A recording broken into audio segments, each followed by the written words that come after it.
Les objets composés, ou Compound Objects. Les objets composés, comme leur nom l'indique, sont des objets complexes qui sont générés à partir de plusieurs objets. Nous allons voir, grâce au panneau Créer géométrie Compound Object, tous les types d'objets composés qu'on peut avoir. Ici, on va commencer par voir le morph, qui permet de faire un morphing animé d'une forme vers ses variantes. On va créer une forme standard, on va prendre une typote, on va la convertir en polygone éditable. Comme ça, on passera par la même occasion via une petite étape de modélisation polygonale. Je vais dupliquer cette typote pour faire un double. Je fais cette duplication en utilisant la touche Maj du clavier et je le fais en mode copie. La deuxième théière, je vais l'éditer en mode sous-objet vertex. J'active le mode sous-objet vertex. Maintenant, je peux éditer les vertex de l'objet. Je vais sélectionner un paquet de vertex que je vais déplacer. Alors, pour le faire de manière un peu plus esthétique, je vais activer le mode Soft Selection. Voilà. Use Soft Selection. De manière à faire une sélection adoucie et d'avoir quelque chose de plus fluide en déformation. Maintenant que j'ai fait cette petite déformation, je vais désactiver le mode sous-objet parce que j'ai terminé ma modification. Et je passe à autre chose. Je vais redupliquer ma théière, toujours en copie, et je vais refaire une modification différente. Par exemple, je sélectionne les polygones au milieu, toujours avec le Soft Selection. Je vais faire par exemple un scale dans ce sens.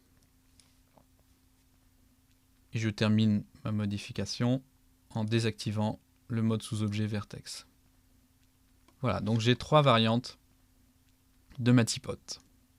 Maintenant, pour faire le morphing, je vais sélectionner la typote originale. Je vais aller dans l'onglet Créer, Géométrie, Compound Object, et je vais activer le morphing pour cet objet. Donc cet objet va être transformé en objet morph. Comme ce modificateur, dans cette fonction, est géré en animation, je vais me déplacer dans ma timeline à un autre instant t, par exemple 1 seconde plus tard, 25 frames plus tard, et je vais faire un pick target pour prendre la deuxième cible. Donc je vais faire pick target et je clique sur la forme de transformation du morphing. On voit que j'ai 2 clés d'animation qui sont créées. Une à 0, c'était l'état initial de la théière, et une à 25, c'est là où la théière prend ce nouvel état, ici, et automatiquement 3ds Max génère en animation l'effet de morphing. Donc je peux maintenant refaire un autre morphing, je vais par exemple à la frame 50, et je continue mon pick target pour prendre la deuxième forme. Et on voit une animation qui tient compte des 2 déformations. Maintenant, je vais désactiver Pick Target. Je vais montrer l'alternative au morph.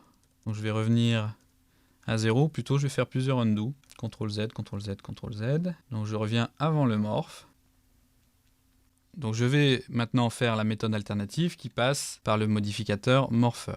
Je sélectionne ma typote initiale. Je vais dans la liste déroulante, dans l'onglet Modify, et je sélectionne le modificateur Morpher. Donc le modificateur Morpher propose plusieurs slots de morphing, et on va pouvoir jongler entre les morphings. Donc ici, on est dans le slot 0, pour le slot 1. Pour ce slot-là, on va aller chercher l'objet du premier morphing, la typote 2.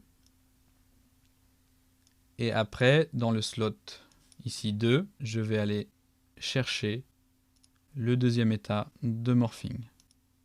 Et maintenant, je vais pouvoir jongler en pourcentage pour déformer ma typote.